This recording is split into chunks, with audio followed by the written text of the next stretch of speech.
Now, whereas before all of this, I could admit my patients to a ward where I worked closely with my colleague on the ward and then took my patient back when they were discharged, they developed teams called crisis teams who then had to assess the need for admission. And this was because they really didn't want to admit people because it's an expensive thing to do.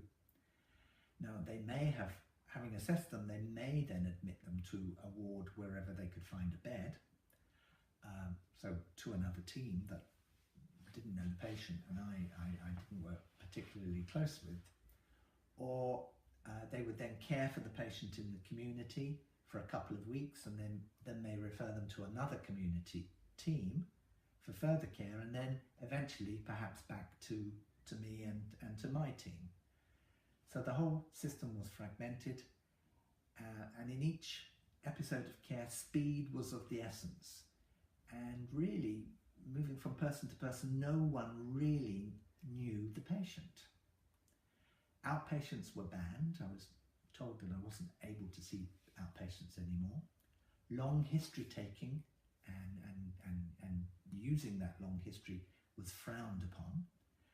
Paper notes were sent into storage into a place called the Iron Mountain, and the histories that were on those notes invariably didn't get onto the computer, so they were there, and if you needed them you had to send for them, and it would take several days to a week to get those notes, and you had to pay for them to come back.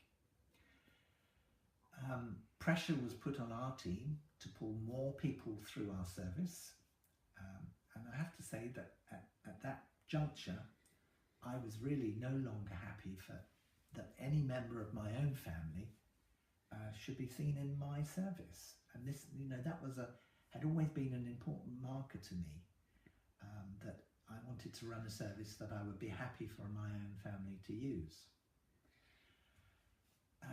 And the government stated that they were going to ring fence NHS funding, but we were issued 20% efficiency savings, and that led to big bed closures within psychiatry, this fragmentation and strains on the community care. In psychiatry, the things you have are skilled people.